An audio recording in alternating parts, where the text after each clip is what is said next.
is a video that's been long overdue. I've been meaning to talk about the lore of Detriment for a pretty long time now, but I just have been putting it off, especially with the future of the game kind of in a weird spot right now. But regardless, I love Detriment. I think it is the best, or one of the best platformers on Roblox right now. So I'm going to talk about the lore about it right now. So what is the lore of Detriment? Let's talk about it.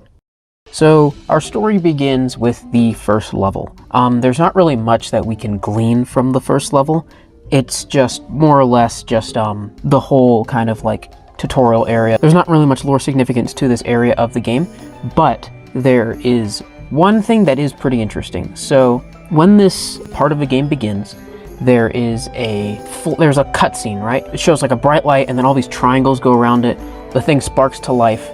All the circuits fire up, and then we see a player fall from a sky connected to chains, and they continue their adventure. One thing that's always been very interesting is if you look at this symbol, it actually looks a heck of a lot like the spawn symbol for, Roblox checkpoints and stuff like that. And it's pretty unmistakable. I mean, you look at the two side by side, you can pretty much see it.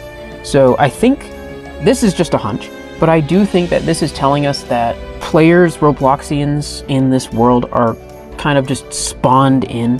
They're not like born traditionally from like, the process, but they just kind of spawn in or manufactured almost, because the way that the player character comes down in chains and is released, it kind of shows almost like they're manufactured in some way.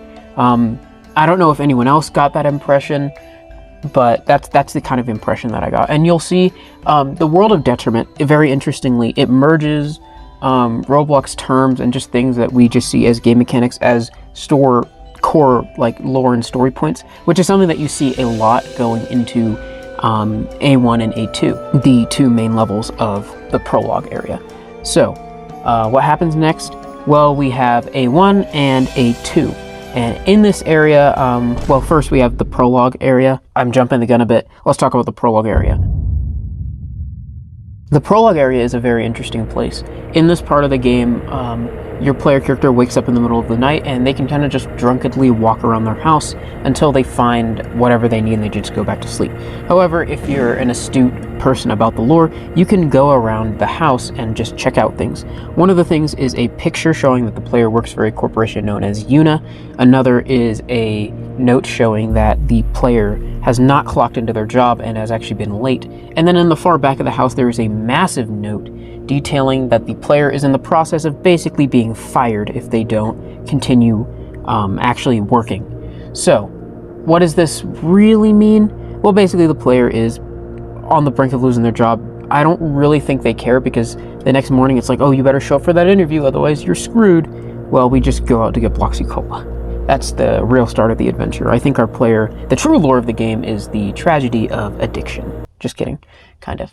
The next area of the game, A1, or the TBLX Private Residency, it's an area just outside of downtown Robloxia, and as you can see, the walls of the central city, the Fluorescent District, they're huge. You can see them just looming over the city. Very oppressive, and it's very good symbolism because of the oppressive nature of the Fluorescent District and the government and the people inside of it.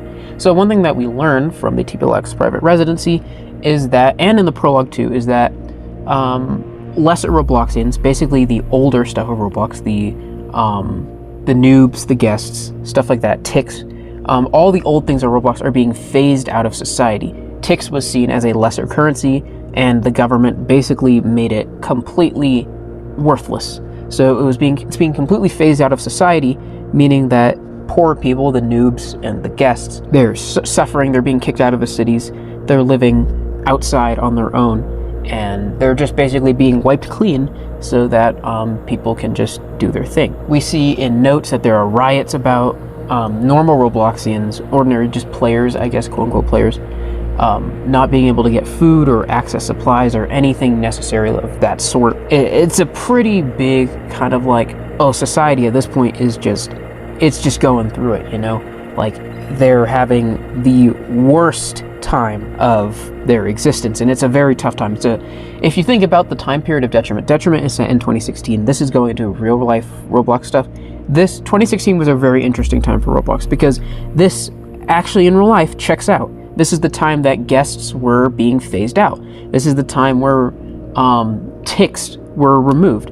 This is the time that Arthro was entering the earliest stages of its development.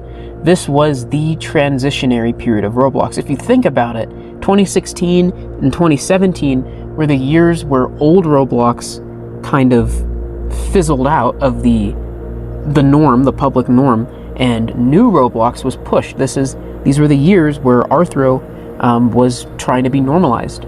This was the year that ticks were removed. This was the year that guests were removed. This is the transitionary period of Roblox, and this game, in a very fascinating way, encapsulates that, and I think that's very, very cool.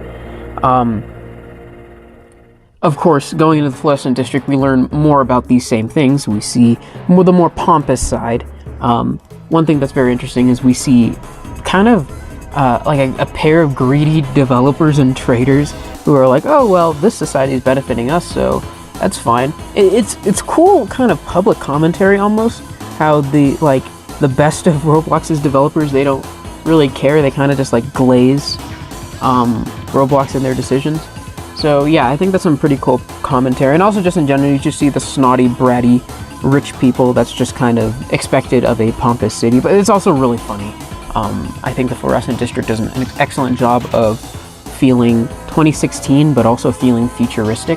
I think it does a very good job of that and establishes the theme well. Going into A3, which is the big twist of the game, we see that the crystals, everyone dies. But one thing that I want to point out about the crystals, one thing that I think is very interesting about the crystals, the Crystallites as they're called, we can see that they have some sort of weird connection to the player. As soon as whenever the player is around them, their ability icon changes from the normal wing, which is the pair of wings, which represents the air dash or whatever other ability you have equipped to yourself. It changes to this weird circle thing with like a humanoid. It almost looks like possession. If I looking at this picture, this is just straight up almost looks like possession. And the way that the Crystallites, they attach like these beams to the player. It's almost like they're trying to draw the player in or convert them somehow. I don't know if this is specific to the player, if this happens to everyone, because later we see the Crystallite Husk, the first boss, you fight him in that random building. We see that he is also taken over by the Crystallites. We know that people can be taken over by the Crystallites. So it's a bit confusing as to what this is hinting at, but I think it's foreshadowing. I think it's just foreshadowing to something that happens later down the road. We see this mention of a group known as the TCR. That's what I'm going to call them. They're mentioned in the notes here. We also get this other weird, old, dusty note. I have no idea the significance of this. However, it does seem to imply that the Crystallites are far older than we might originally think. I had this theory that the Crystallites were created by the government as some sort of way to cleanse the population so that they can, just start anew on the world. And obviously what are they called? I just said it, the CTR. I think that's what they're called, the CTR, or whatever they're called. The people that Vance are a part of, they're not the ones spreading the Crystallites either. I don't think. They could be, but I don't think so because they're trying to mine them for their own purposes, which they wouldn't need to do if they created them. So it makes me believe that either the government or something deeper is going on, because the note is really old. It talks about the Crystallites and stuff, so it makes me believe that there's some other forces at play that will come into play later in the game. We also kind of see Vance, obviously, the TCR. We see kind of his whole shtick and stuff. We see he has access to military equipment. We see it in his character bio. He is part of the TCR. He's kind of a lower ranking member that people have to keep in check. Merc, obviously, I'm not really going to get into Merc's lore. He kind of just found a dead body and got rich off of that, which is really funny. But really, that's all the lore of Detriment at the moment.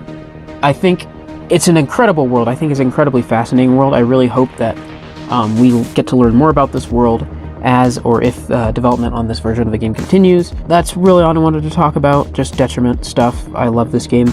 This game is cool. I hope you enjoyed my little lore breakdown of the game. If you enjoyed, please be sure to like and subscribe as we are reaching 20K, and I'll see you guys all next time. Bye.